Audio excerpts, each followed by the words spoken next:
Sistema elétrico e automação predial, o que importa saber? Hoje eu vou falar aqui sobre o padrão de entrada de energia nos empreendimentos, vou falar sobre hora de ponta, fora de ponta e vou falar sobre contrato de demanda. Você vai entender por que a automação pode ser determinante para evitar que o condomínio pague uma multa por exceder ali um contrato de demanda. Vamos lá? Antes de tudo, eu quero esclarecer o que é baixa tensão, média tensão e alta tensão. Vamos lá, existe uma pequena divergência natural entre o Comitê Eletrotécnico Internacional, entre a ANEEL, enfim, é coisa pequena, mas eu vou usar aqui o padrão da ANEEL, que fala o seguinte: até 1000 volts é considerado baixa tensão. De 1000 volts a 69.000 volts é considerado média tensão. E de 69.000 a 230.000 volts é considerado alta tensão. Agora, qual é o problema de você ter uma tensão acima de 1000 volts? O problema é a possibilidade de formação de um arco elétrico. E o que é um arco elétrico? É quando um diferencial de tensão consegue romper a barreira dielétrica do ar, formando assim um arco elétrico ou um raio, né? Vulgarmente falando, um raio de energia. Então, analogamente, quando a gente tem um relâmpago no céu, ocorre que uma nuvem que tem um potencial de energia pelo atrito entre as partículas, as moléculas e outros fatores, ela encontra um diferencial ali com relação ao solo, à estratosfera, outras nuvens, de forma que esse diferencial consegue romper a barreira dielétrica do ar, formando assim um raio, um relâmpago, certo? Então, tensões acima de 1000 volts, a gente tem esse problema, essa formação, e é natural que as agências reguladoras estabeleçam todo um procedimento de segurança, a roupa adequada, como trabalhar em ambientes que possuam equipamento ou dispositivos com esse nível de tensão. Então, vamos começar pelo começo. Vamos lá na geração de energia, nas hidrelétricas e termoelétricas. Então, a energia gerada, ela é então transmitida em alta tensão até as cidades, onde ela é rebaixada por um padrão intermediário, uma média tensão, para no ponto final, próximo dos locais de consumo, ela é então novamente rebaixada para baixa tensão, que é o padrão ali de 110 ou 220 volts, que é o padrão que a gente tem nas nossas residências, né, os eletroeletrônicos. Certo? Agora, um ponto que é muito importante frisar aqui é que a energia produzida, ela não é estocada. Então, quando ocorre uma produção lá numa hidrelétrica, aquela energia, ela precisa ser consumida ali instantaneamente no sistema elétrico natural. Então, a agência ONS, que é o Operador Nacional do Sistema Elétrico, ele precisa trabalhar com essa previsibilidade de consumo, com essa previsibilidade de carga instantânea. Por quê? Porque ele precisa saber se as usinas que estão no controle dele vão ser capazes de prover energia para um país, para um estado, para uma cidade, certo? Então, há essa necessidade deles preverem o padrão de consumo de todos os locais onde essa rede abastece. Além disso, as concessionárias de distribuição também precisam trabalhar com essa previsibilidade para o dimensionamento da infraestrutura, ou seja, a bitola dos cabos, os transformadores, a potência em si. Então, todos precisam trabalhar com este padrão, com esta informação. Então, quando você vai contratar uma energia, né, para o seu estabelecimento, a concessionária chega e, dentro dos critérios dela, ela vai falar: não, aqui eu vou entregar uma energia para você em baixa tensão. Ou seja, ela vai tratar toda essa energia para você e já vai entregar ela em 220 ou 110 volts. mas dependendo da quantidade de carga que você tenha no seu estabelecimento, no seu empreendimento. O que é isso? A quantidade de equipamentos, a potência desse equipamento, a necessidade de uso durante o dia, ela vai te entregar uma energia, então, em média tensão, que é 13.8 mil volts, 23.1 mil volts ou 34.5 mil volts. E aí, este empreendimento vai ter que construir uma subestação elétrica com transformadores ali de potência para rebaixar essa tensão de média para baixa tensão e então distribuir para o condomínio, para o empreendimento como um todo. E esses consumidores de média tensão, eles têm uma tarifa diferenciada com relação ao que nós pagamos em nossas residências. Por quê? Entre 5 e 8 da noite, dependendo do estado, entre 6 e 9, é o horário onde os brasileiros mais usam energia nas suas residências, né? Então você chega em casa, você normalmente, né? Você liga o chuveiro elétrico, você liga um ar-condicionado, você abre mais a geladeira, então você exige mais do motor para manter a temperatura dentro da geladeira, você liga um micro-ondas, a iluminação. Então essa demanda, essa necessidade de energia instantânea ali neste período, ela precisa ser compensada. E de que forma isso é feito?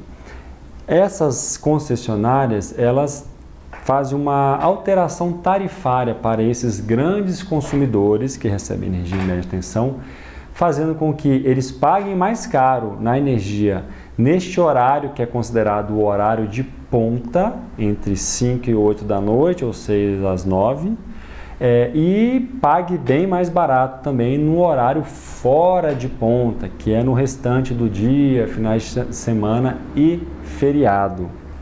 Só para você ter uma ideia, eu vou usar alguns valores médios aqui de referência. Uma tarifa de uma energia residencial está em torno de 65 por quilowatt. Desculpa, gente, 65 centavos de real por quilowatt-hora consumido. Quando você vai para uma instalação de média tensão, o valor fora de ponta é algo em torno de 40 a 45 centavos de real por quilowatt, mas no horário de ponta, este valor pode chegar a 1,60 ou até mais. Ou seja, 1,60 por quilowatt-hora. Então, os condomínios, eles precisam trabalhar com uma estratégia para evitar ou diminuir o consumo de energia nesse período, que é muito difícil, porque 5 horas da tarde, a maioria das empresas ainda está em funcionamento. Ou seja, você precisa ter uma central de água gelada, você precisa ter todo o empreendimento em funcionamento.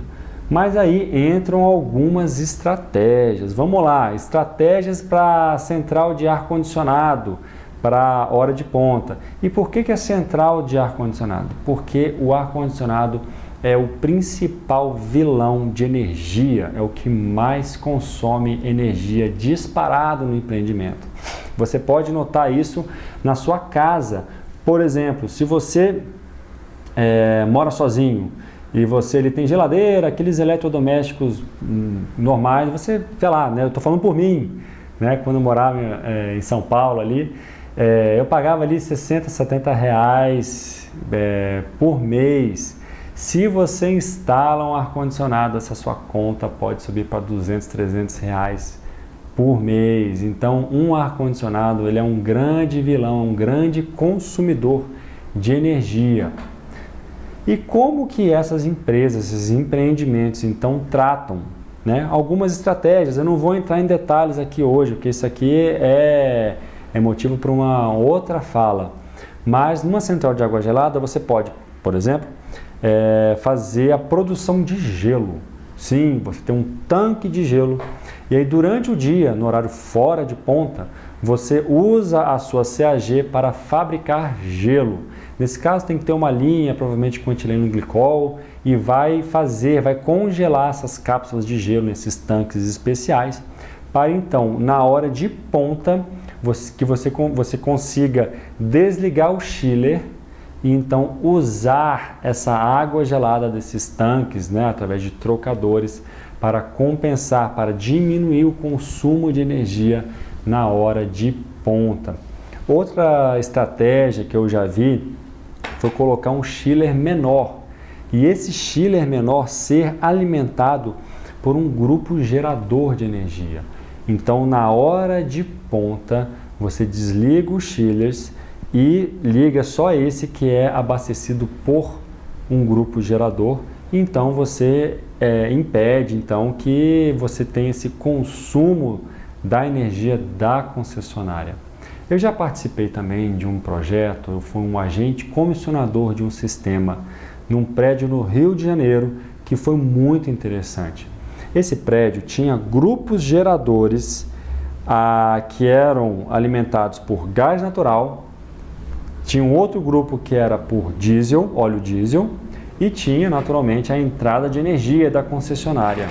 Então a automação, você entrava com os dados do valor, do preço do quilowatt, do preço do metro cúbico de gás e do óleo diesel, então ela decidia em determinados momentos do dia, horários do dia, se ela iria utilizar a energia da concessionária ou se ela iria produzir energia com esses geradores a gás ou a óleo. E o mais interessante é que o escape desse grupo gerador ia para um chiller de adsorção, que fazia então com que esse ar quente se transformasse conseguisse gelar a água. Então foi um sistema muito legal, um sistema de cogeração, um projeto que eu participei. E tudo isso para quê? Para você conseguir driblar esse consumo na hora de ponta, certo? Então agora nós passamos para o contrato de demanda de energia. Porque esse empreendimento que consome em média atenção, ele tem esse problema da hora de ponta e ele também tem um outro problema, que é a demanda de energia. Porque a ONS, as concessionárias precisam saber quanto que você quer consumir, qual que é a potência máxima que você vai consumir. Então vamos lá, vamos parar um pouco aqui e entender a diferença entre consumo de energia e demanda de energia. Imagina um ônibus que transporta passageiros. Ele tem a capacidade de 50 passageiros, 50 lugares. E durante o dia ele fica circulando na cidade e suponha que ao final de um dia ele tenha transportado 700 pessoas. Mas cada trecho percorrido ele não pode ultrapassar 50 passageiros. Então, fazendo uma analogia, os 700 passageiros que ele transportou durante o dia é o consumo, é o total utilizado. E a demanda é a capacidade máxima permitida num intervalo de tempo. No caso do ônibus, 50 passageiros, ou seja, se tivesse 60 pessoas para serem transportadas, este ônibus não poderá transportar todas ao mesmo tempo, sob pena de tomar uma multa. E no sistema elétrico é igual, você faz um contrato de demanda, suponha 500 kW, e se você ultrapassar essa demanda contratada, você paga uma multa. E por que isso?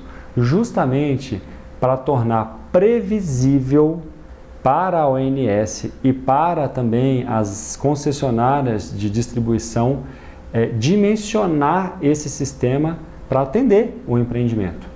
Certo? Então, quando você dá uma previsão do que você vai consumir, a ONS sabe se ela tem a capacidade de geração naquele momento e as concessionárias sabem se a infraestrutura dela também pode fornecer aquela quantidade de energia naquele local. Então, o medidor de energia da concessionária, ele faz um intervalo de 15 em 15 minutos, ele faz ali uma integral ali das potências médias naquele período. E aquilo tem que estar dentro de um contrato firmado entre a concessionária e o empreendimento. Por exemplo, 500 kW, esse é o contrato de demanda. E, naturalmente, existe uma margem que você pode ultrapassar, que varia de 5% a 10%. E o que acontece se você, ou o empreendimento, ultrapassar essa demanda de energia? Ele vai pagar uma multa que é com valor 3 vezes maior do contrato que ele paga. Então, por exemplo, imagina que esse empreendimento tenha passado um pouco do limite contratado, mas dentro da margem, suponha 5%. Se ele está nessa margem de 5%, ele não paga a multa, ele só paga o valor contratado. Mas se ele ultrapassar uma única vez no período esses 5%, então ele vai pagar uma multa de 3 vezes o valor por todas as vezes que ele ultrapassou e ficou até dentro dessa margem dos 5%. É uma multa muito salgada e os empreendimentos precisam sim ficar de olho nesse parâmetro. Eu já acompanhei, isso é um case de um empreendimento que ele teve um problema na automação do ar-condicionado. Especificamente nesse empreendimento, ele tinha lá a fabricação de gelo, tinha um chiller, uma linha com etileno glicol, então à noite, no horário de ponta, ele usava um trocador de calor para consumir essa água gelada dos tanques de gelo, e tinha chillers de água gelada também. E o que aconteceu? A automação ficou obsoleta e este cliente, este empreendimento, teve que desligar a automação e começou a operar manualmente os chillers e a CAG como um todo. Nenhum problema nisso. Mas por algum motivo a equipe achou mais fácil ligar todos os chillers no início da manhã e desligá-los no final do dia. Sob a alegação de que o chiller, naturalmente, ele tem uma capacidade de liga e desliga, ele tem uma programação interna que quando ele não vê necessidade de gelar a água gelada ali, que está ali, ele desliga os compressores. Então eles mantinham o sistema todo ligado. Conclusão, eu não sei se foi por isso, mas certamente isso influenciou. O que aconteceu foi que esse empreendimento começou a estourar o contrato de demanda com uma frequência maior. E aí foi obrigado a renegociar esse contrato de demanda. E para um patamar naturalmente maior e mais caro. Agora não se sabe, eu não estava dentro desse empreendimento para saber se houve alguma alteração maior ali em algum setor. Mas o que eu posso afirmar é que a utilização desse sistema todo de uma vez demandou certamente uma potência maior, um consumo maior instantâneo, e isso impactou na demanda desse empreendimento.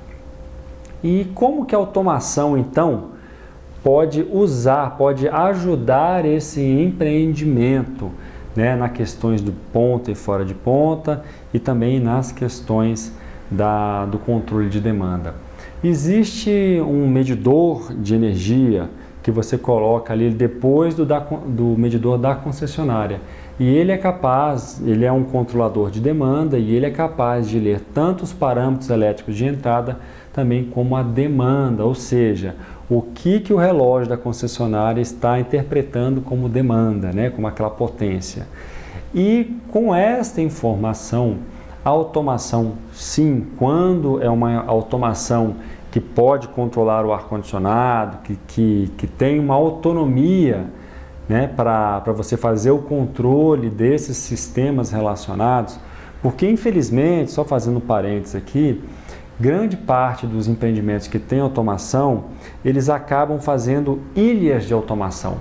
Então, por exemplo, ele vai e fecha a automação da CAG com a empresa de ar-condicionado, com o fabricante de ar-condicionado, que vende que a sua automação é muito melhor. Mas aquela automação só faz o ar-condicionado. E aí tem uma outra automação que faz elétrica, que faz hidráulica. E às vezes você tem um outro sistema que faz a rede dos medidores. E aí você fica com essas 3 redes e se não houver esse entendimento, essa intenção de fazer essa integração, você não deixa a automação trabalhar a favor do condomínio. Então, quando a automação tem a possibilidade, o que ela pode fazer? Ela está acompanhando ali, às vezes intervalos de 5 em 5 minutos, instantâneo até a potência que o empreendimento está consumindo. E ela pode sim atuar numa central de água gelada, ela pode atuar em sistemas, por exemplo, hidráulicos ou de iluminação. Naturalmente, quando você vai estourar uma demanda, o principal ponto que tem que ser trabalhado é a central de água gelada. Mas trabalhado também você fica ali entre a cruz e a espada, porque se você frear muito a CAG, você vai impactar no conforto térmico. Então existem estratégias que podem ser executadas para você minimizar e tentar frear aquele consumo. E naturalmente, se essa demanda constantemente estourar ali, você precisa ser feito uma análise, certo? Porque também a automação não faz milagre, ela pode impedir que você estoure ali a margem para que você não pague multa, mas também se isso é uma coisa recorrente tem que ser reavaliado. Então a automação, por exemplo, ela pode limitar a capacidade dos chillers. Então suponha um chiller ali que seja compressor, tenha 4 compressores, a automação vai lá e desabilita um circuito, fazendo com que aquele chiller trabalhe só com 3 compressores. Isso vai impactar um pouco o conforto? Depende. Se você ficar um longo período, sim, mas se for momentaneamente apenas para você segurar aquele movimento de subida da demanda, é válido, certo? E onde mais a automação pode atuar? Por exemplo, indo agora para a parte da energia na ponta e fora de ponta, será que todos os sistemas precisam funcionar 24 horas por dia? Será que a automação, por exemplo, não pode dar um comando para encher um reservatório de água potável antes da entrada do horário de ponta? Enfim, são muitas estratégias de controle e de supervisão para evitar que esse condomínio ultrapasse essa demanda contratada e evite ou diminua o consumo na hora de ponta, certo? Um detalhe que eu deixei passar é que quando um empreendimento recebe energia em média tensão, a concessionária entrega para ele apenas uma conta de energia. É diferente, por exemplo, de um prédio residencial onde todo mundo recebe a sua conta porque recebe energia já em 220 volts ou 110. Mas nesse empreendimento ele vai receber uma única conta de energia com essa tensão em média tensão de entrada. E fica de responsabilidade do condomínio fazer o rateio interno. Então, mais uma vez, entra a automação, porque você vai precisar ter um sistema de medição e tarifação de energia, certo? Ou seja, você, depois que o empreendimento tratou aquela energia, diminuiu o nível de tensão, antes de chegar nas unidades consumidoras internas ali, você tem que ter um medidor de energia. Esse medidor vai estar numa rede de automação ou numa rede própria com um software que vai emitir, né, essa fatura desse rateio de energia. O mesmo também pode acontecer para a água, porque você vai receber só uma conta de água, uma conta de gás, e isso tudo precisa ser rateado internamente. Então, como vocês podem ver, o sistema de automação é extremamente necessário e atuante nesses empreendimentos que recebem energia em média tensão. Ele, além de fazer o controle, o monitoramento desses parâmetros, podendo até atuar, né, evitando ali um estouro de contrato de demanda, ele pode fazer um monitoramento, por exemplo, dos níveis dos relés de proteção, de alguns disjuntores, que é mais um aspecto de monitoramento, tá? A automação predial, ela não tem velocidade de fazer intertravamentos elétricos, certo? Então, às vezes você tem lá um grupo gerador, que você tem o QTA, que é o quadro de transferência, e aí eu já experienciei isso, o cliente querendo que a automação batesse uma contatora quando visse que a energia caiu para ligar o grupo gerador. A automação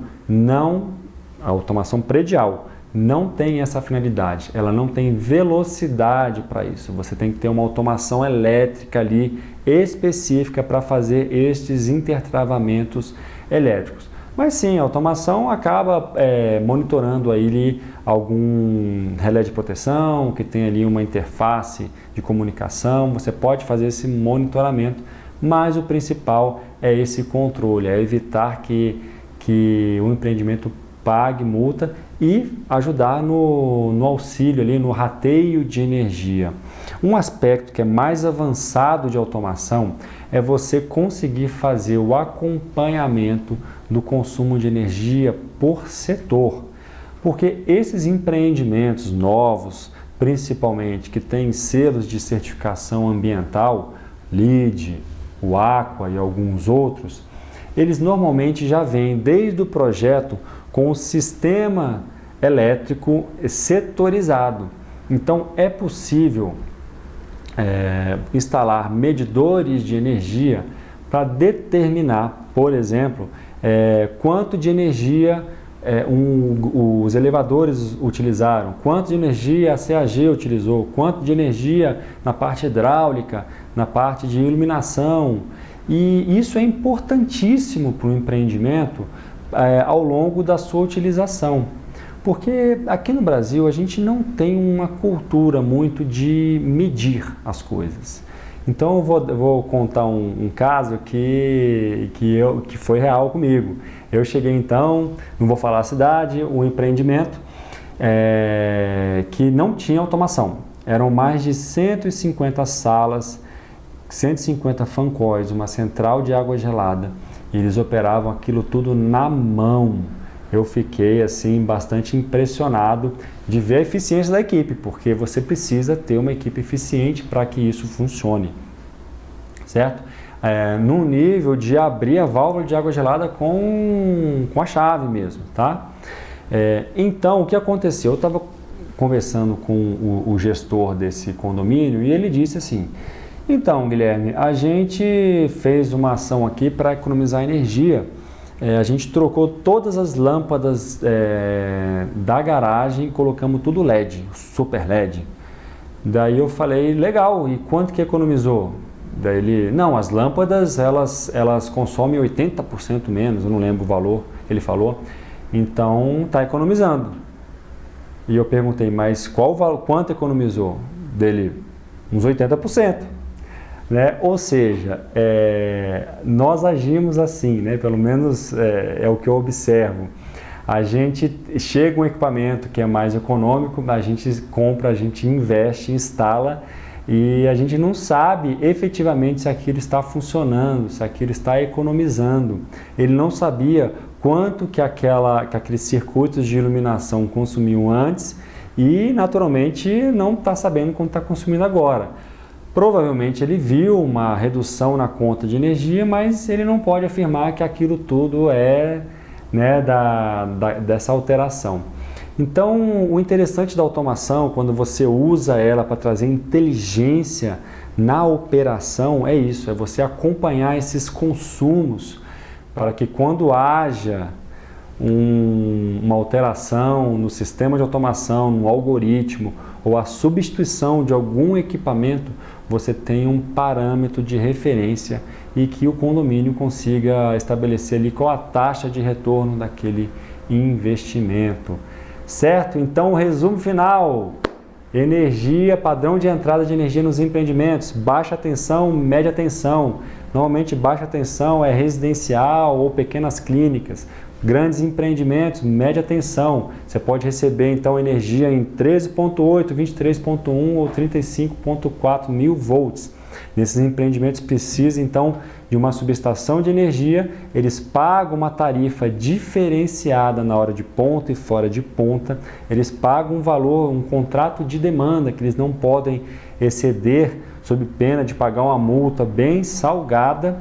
E a automação, quando ela consegue reger todo esse sistema aí, ela auxilia muito impedindo que esse empreendimento pague multas. Além disso, o empreendimento precisa sim de um sistema de medição e tarifação de energia, porque ele recebe só uma conta de energia e precisa distribuir esse custo internamente para os usuários, para os condôminos. Tá certo?